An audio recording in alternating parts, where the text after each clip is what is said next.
Ambil maka. Kasih ke gua. Kasih ke gua. Gak ada kasih ke gua sekarang. Kamu kalau misalnya nggak mau diam, saya paksa. Kamu diam. Gak ada. Saya bilang kamu diam.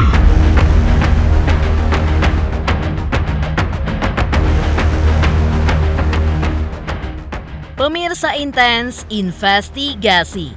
Laura Mezani Mawardi alias Loli, anak perempuan Nikita Mirzani, kemarin namanya pun sukses menjadi bahan pemberitaan paling menghebohkan dan menyita perhatian publik. Bahkan tagar namanya pun dari kemarin hingga hari ini pun masuk dalam daftar trending topik yang semuanya mengarah ke momen mengenai penjemputan Loli di apartemennya yang dilakukan oleh sang ibu Nikita Mirzani. Mengingat polemik ibu dan anak ini masih terus menjadi sorotan warganet, lalu seperti apa detik-detik mendebarkan saat penjemputan tersebut di mana Loli pun menolak dengan susah payah, di mana tak hanya menahan tubuhnya agar tetap berada di kamar apartemen, namun juga berteriak-teriak histeris meminta tolong hingga berhasil dibawa oleh pihak kepolisian. Seperti apa pula asisten Nikita Mirzani Mail Syaputra yang membongkar semua kebohongan yang dilakukan oleh Loli. Seperti Nikita yang dituding Loli mengacak-ngacak kamar apartemennya serta barang-barang yang dimiliki Loli bukanlah dari hasil usahanya sendiri, melainkan hasil dibelikan oleh sang bunda. Benarkah juga jika Nikita Mirzani kini sedang dikejar-kejar oleh orang-orang yang dihutangi Loli karena Loli memblokir semua nomor kontak orang-orang yang meminjamkan uang kepadanya?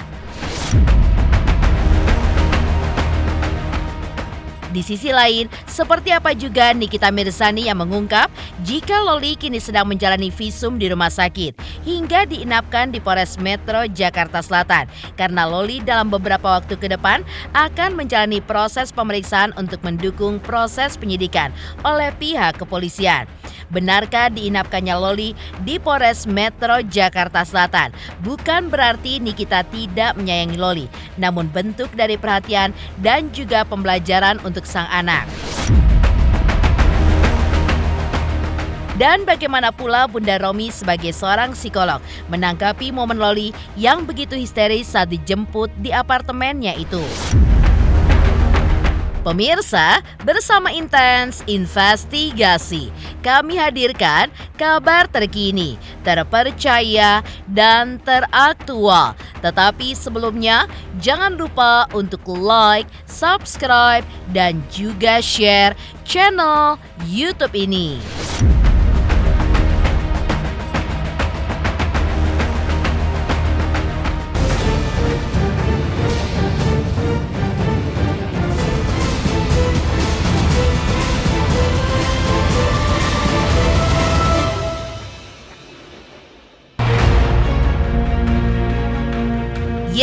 Drama penjemputan Loli di apartemennya yang berada di kawasan Bintaro, Jakarta Selatan pada Kamis 19 September 2024 kemarin memang sukses membuat geger publik di tanah air. Apalagi melihat viralnya video yang memperlihatkan detik-detik penjemputan Loli yang penuh drama. Salah satunya Loli yang meronta-ronta saat akan dibawa hingga menangis dan berteriak histeris, membuat warganet yang melihatnya cukup terkejut dan bahkan menghela nafas melihat tingkah Loli itu. Entah mengapa Loli sehisteris itu. Mungkin ia takut atau cemas. Namun dari kata-kata yang terlontar dari mulutnya, seperti yang terlihat dari video siaran langsung Mail Syaputra, asisten Nikita Mirzani itu, Loli berteriak jika apa yang dilakukan oleh beberapa pihak yang datang adalah sebuah pemaksaan. Meski begitu, drama itu pun berakhir dengan Loli yang berhasil dikeluarkan dari kamar dan dibawa masuk ke dalam mobil hingga Loli pun tampak meratapi nasibnya, menangis di pojokan kursi mobil yang ia tumpangi. Namun, sebelum Loli berhasil dijemput, Mail Syaputra asisten Nikita rupanya begitu geram dengan sikap Loli kepada ibundanya, hingga Mail pun kemudian membongkar semua kebohongan yang telah dilakukan Loli. Seperti terlihat pada video yang dibagikan melalui media sosialnya, di mana Mail pun juga mengungkap jika Loli telah meminjam uang kepada seseorang, namun setelah itu nomor telepon orang tersebut justru diblokir oleh Loli. Hingga akhirnya orang-orang yang meminjamkan uang kepada Loli pun mengejar Nikita Mirzani untuk meminta kembali uang yang sebelumnya telah dipinjam oleh Loli. Ambil nafas. Kasih ke gue. Tenang dulu. Kasih ke gue. Gak ada kasih ke gue sekarang. Kamu kalau misalnya nggak mau diam, saya paksa. Kamu diam. Gak ada. Saya bilang kamu diam. Udah nak. Dokter Iya Kamu tuh nak. bohong. Iya nak. Udah Diam. nak. Tapi gue yang bayar. Saya nggak mau tahu kamu bayar atau Nak, apapun. nak. Kamu sekarang diam. Gitu. Sekarang Udah, diam udah. dulu. Salahkan saya. Satu gedung ini dengerin kamu. Salahkan saya. Iya nak. Iya. Gak tega semua dengar. Nangis Tolong gue nak. Iya. dipaksa. Nggak ada dipaksa nih, lihat nih, nggak ada dipaksa, dianya nggak mau nih, nggak ada yang dipaksa. Jangan playing victim kayak gitu nak. Apartemen yang punya gedung ya. Gue dipaksa tolong. Jangan kayak playing victim gitu nak. Dengerin saya. Gua. Ini yang punya gedung ya, Loli. Dengerin saya dulu. Ngapain lu buka-buka baju gua ngapain? Ngapain lu? Mau masangin celana kamu buang. Ngapain? Mau masangin Udah nak, udah Ngapain nak. lu nampar gua? Ngapain lu nampar gua badan? Ngapain lu nampar gua? Ngapain? Siapa yang mau nampar lu? Nggak ada. Tadi. Loli jangan halu-halu nak. Kalian semuanya. Udah ya nak. Loli yakin nggak diapa-apain nak. Loli yakin nggak diapa-apain nak. Gak ada diapa-apain. Gua ada semua punya buktinya. Iya nak.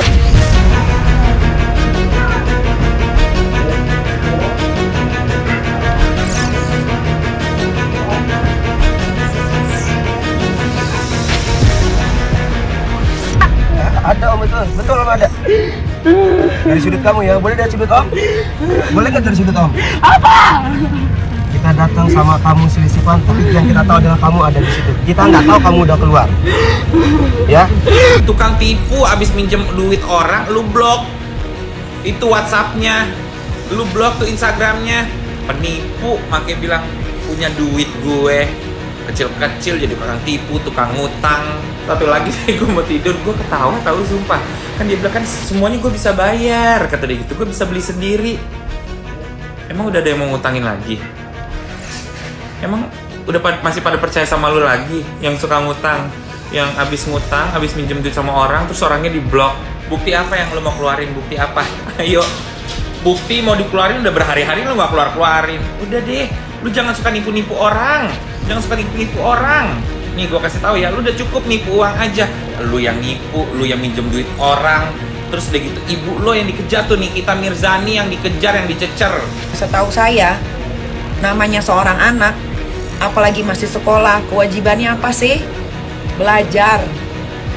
Belajar. Ya, sampai lu bisa cari uang sendiri, lu mau jungkir balik kek, lu mau merosot kek, terserah. Tapi ketika lu masih mau dibantu dengan orang tua lu, apa sih yang harus dilakuin seorang anak selain belajar? Nurut. Ngerti nggak? Nurut. Bilang saya A, I, U, E, O, nggak bisa ngerawat anak cerminan orang tua. Hei! Seorang pembunuh saja tidak mau anaknya menjadi seorang pembunuh. Paham? Ya, mana ada seorang ibu mau melihat anaknya hancur. Ibu yang mana?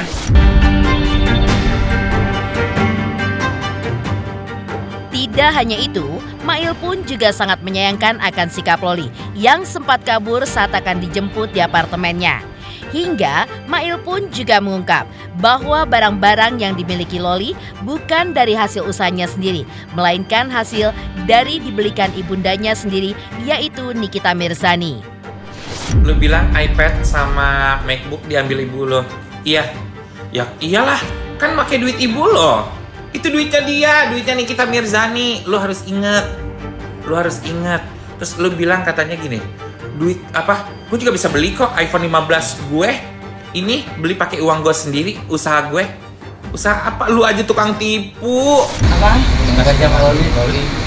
Gue mendingan berkomunikasi dengan Tuhan saja sekarang. Ya. Jadi biar kalian nanti makin gemes gitu.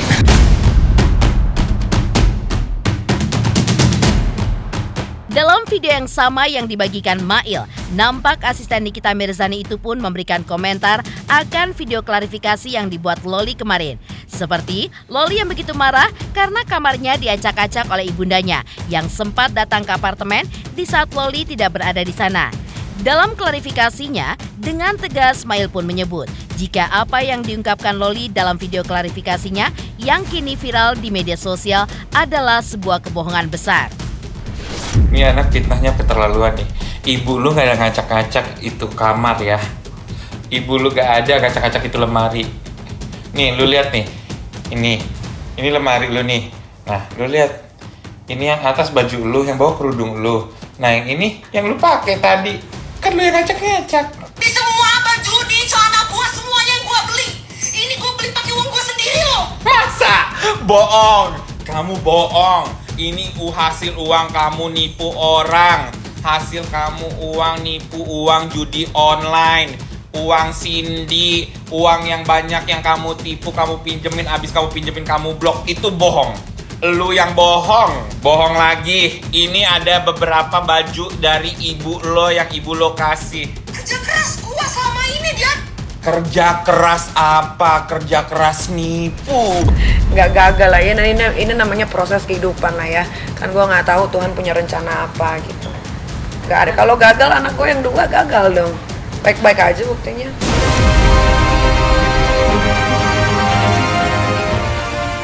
Akhir dari pernyataan yang ia unggah di story media sosialnya sebelum momen penjemputan Loli tersebut. Mail pun juga memastikan dan juga meminta agar Loli tidak kabur dengan banyak alasan saat Mail dan Nikita Mirzani yang akan datang untuk menjemput Loli di apartemen. Lantas, seperti apakah curhat pilu Nikita Mirzani ketika tidak sedikit netizen yang menghujatnya bahwa apa yang dilakukan Loli adalah karma yang berlaku baginya atas perbuatan-perbuatan yang menuai kontroversi sebelumnya. Kan itu pasti pihak yang punya apartemen itu kan ngelapor ke lu kan. Kenapa lu nggak pulang? Lu baru pulang jam 2 atau setengah 3 pagi. Kenapa? Kalau emang lu nggak kabur. Nih gue kasih tahu sama lo lagi nih. Ya udah kalau misalnya emang lu nggak takut atau lu gimana atau lu nggak kabur, ya udah lu tunggu aja sampai besok pagi jam 9. Gua, ibu lo, semuanya polisi semua bakalan ada di sana. Jangan kabur, jangan alasan nih nanti jam 9 pagi, jam 8 pagi gue cari makan. Kalau ngomong itu baik bukti dan fakta. Jangan cuma ya itu adalah karenanya Nikita.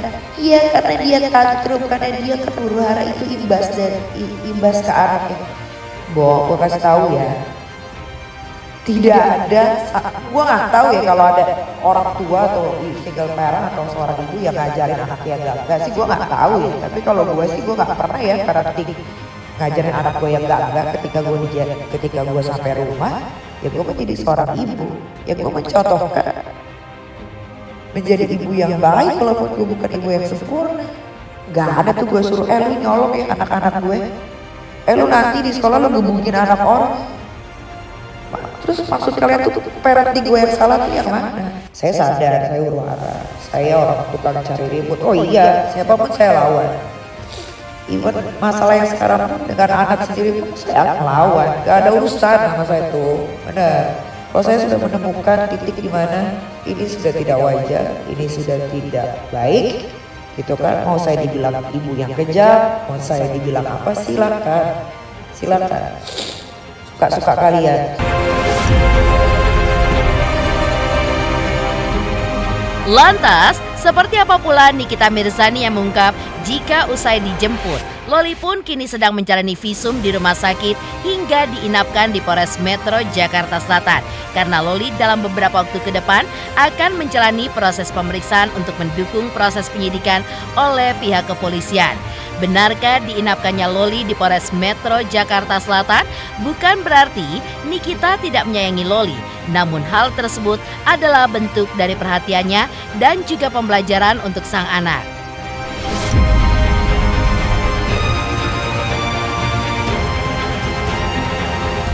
Hai, aku Feby Marcelia mau ngingetin jangan lupa saksikan Intens setiap hari Senin sampai Jumat 5 kali sehari dan hari Sabtu 3 kali sehari. Dan jangan lupa juga di like, komen, dan subscribe. Bye-bye.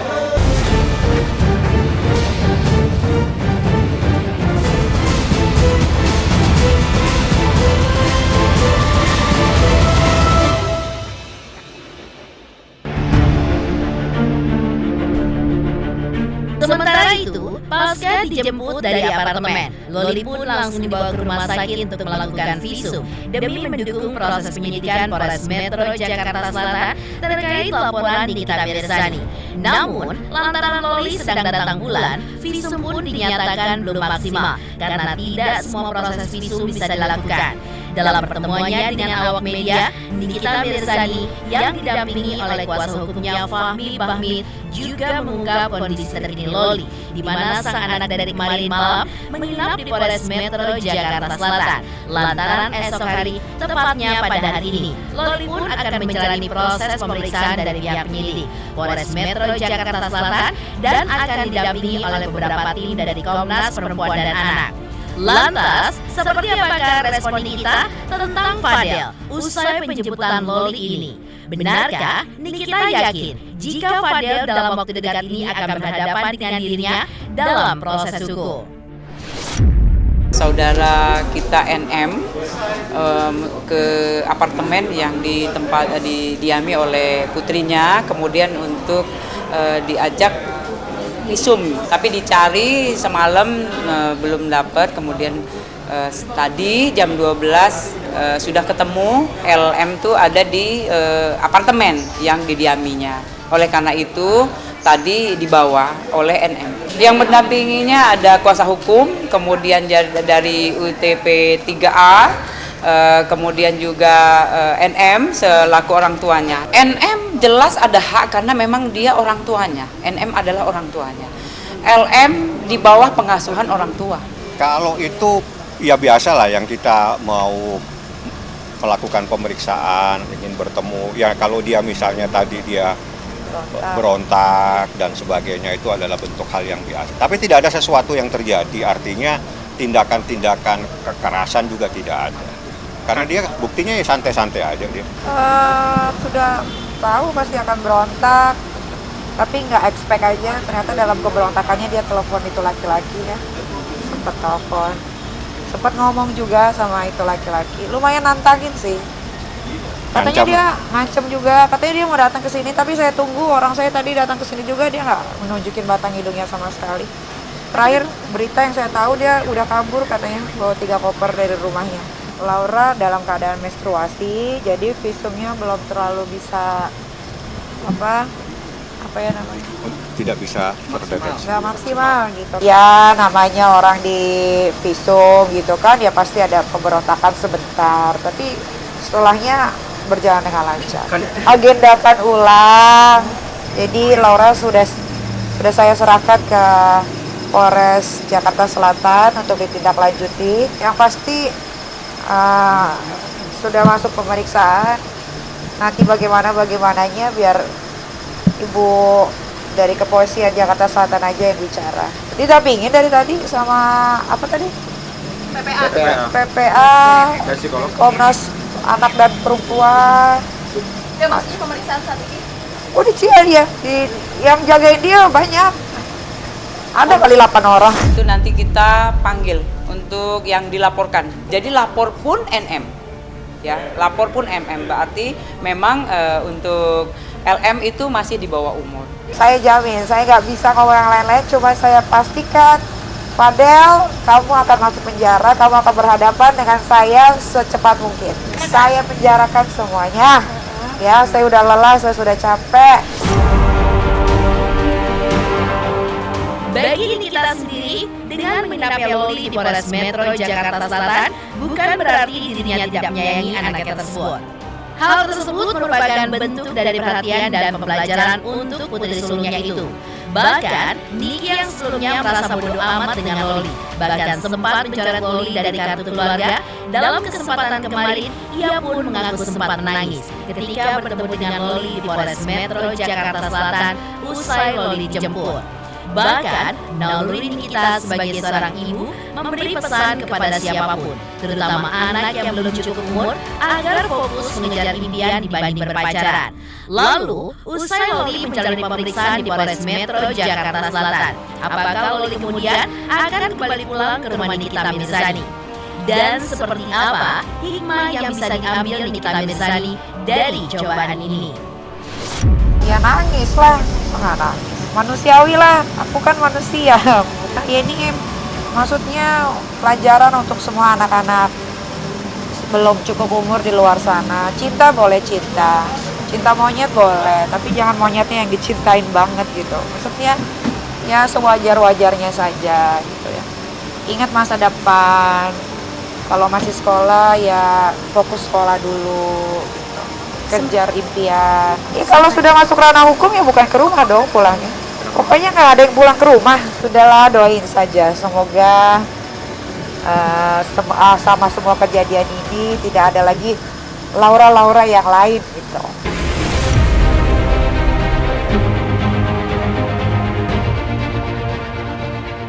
Lalu seperti apa Bunda Romi seorang psikolog menanggapi momen Loli yang begitu histeris saat dijemput di apartemennya? Benarkah ada ketakutan hingga kecemasan yang begitu tinggi dirasakan Loli saat menghadapi suasana tersebut?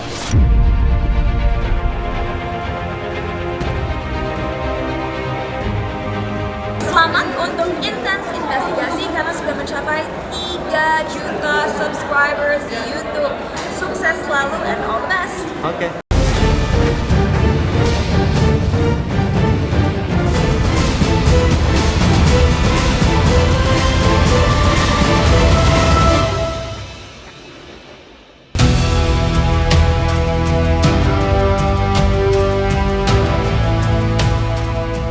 Pemirsa Intens Investigasi, momen Nikita Mirzani yang menjemput Loli di apartemennya, di mana didampingi oleh sejumlah orang seperti pihak kepolisian, tim Komnas Perlindungan Anak, kuasa hukum, hingga kakak Nikita, pada akhirnya menjadi perhatian dari banyak pihak. Apalagi melihat Loli yang tidak terima dijemput oleh sang ibu, hingga ia pun sempat histeris, menangis dan bahkan terus berteriak saat digotong untuk masuk ke dalam mobil. Hal ini pun langsung menjadi perhatian tersendiri dari Bunda Romi sebagai seorang psikolog. Ya, dari analisanya sebagai seorang psikolog, Bunda Romi melihat adanya ketakutan, bahkan kecemasan yang begitu besar yang dirasakan Loli ketika ia dihadapkan dengan situasi yang tidak biasa seperti dijemput oleh banyak pihak. Padahal sejatinya, menurut Bunda Romi, hal itu pun tidak akan terjadi jika adanya komunikasi yang baik antara Nikita Mirzani dan Loli sebagai ibu dan anak. Apalagi melihat usia Loli yang sudah bukan anak-anak lagi, yang seharusnya di usianya itu, Loli pun sudah bisa diajak komunikasi, meski belakangan terjadi polemik yang begitu dahsyat dengan ibundanya. Kalau saya ngelihatnya ini kan sebetulnya bukan anak kecil ya, tapi sudah di remaja akhir, sudah mau dewasa muda. Artinya harusnya sudah punya pemikiran dan tanggung jawab. Tetapi yakin saya bahwa anak ini dalam ketakutan. Kalau terjadi misalnya dia ketahuan benar apa yang seperti dikatakan oleh orang-orang di luar bahwa dia hamil dan sebagainya, apa yang dampaknya kepada dia. Takut juga situasinya karena polisi yang megang. Takut juga apa, dan jadi banyak ketakutan. Mungkin kalau misalnya ada komunikasi antara ibu dan anak, sebaiknya diomongin dulu bahwa akan dilakukan ini, kamu datang ya, atau mama jemput atau apa, mungkin jadi lebih meredap. Tapi situasinya kan kayak kita mau nangkep sesuatu, jadi akibatnya secara emosi dia takut, dia marah, dia cemas, nah jadi satu semuanya, sehingga dia memberikan reaksi seperti itu, pemberontakan gitu. Karena harusnya kan harus ada pengertian dulu kenapa dia harus melakukan ini, apa dampaknya kalau dia melakukan atau tidak melakukan. Karena dia udah dewasa atau remaja akhir dan dewasa muda, harusnya sudah bisa dia diomongin harusnya. Tapi karena komunikasinya yang terputus ini, kalau waktu ngomong di depan kamera kan mungkin bisa seperti nantangin dan dia pikir nggak akan terjadi. Tapi pas waktu terjadi betul ya kaget gitu. Apalagi anak seperti ini kan nggak punya pegangan. Kalau menurut saya, siapa yang mau dipegangin? Pacarnya kah? Ibu nggak bisa mau dipegangin karena ibunya sudah tidak cocok dengan dia. Jadi ada banyak faktor yang membuat dia kemudian merasa seperti nggak ada yang ngebelain dia. Nah pasti dia akan memberontak dan takut, walaupun omongannya gitu. Jadi nggak konsisten sih memang gitu. Saya juga nggak tahu kenapa kok dia nggak berani untuk kemudian berhadapan dengan polisi kalaupun hal itu tidak terjadi. Mungkin ini untuk membantu anaknya bahwa jangan sampai diperlakukan tidak baik oleh orang lain, ya. Itu mungkin juga bisa dikatakan tanda sayang, tanda cinta. Tapi mungkin kalau bisa itu disosialisasikan dulu dengan komunikasi yang baik, kejadiannya nggak akan seperti kayak gini.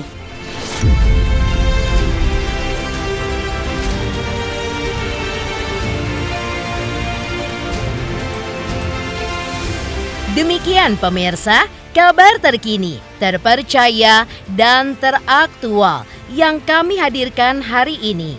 Saksikan terus Intens Investigasi setiap hari Senin sampai dengan Jumat, tayang 5 kali sehari dan Sabtu tayang 3 kali sehari, yaitu pada pukul 11 siang, 12 siang, 3 sore, dan 6 sore. Tentunya hanya di YouTube channel. Dan pastikan jangan lupa untuk like, subscribe, share, dan komen channel Intens Investigasi.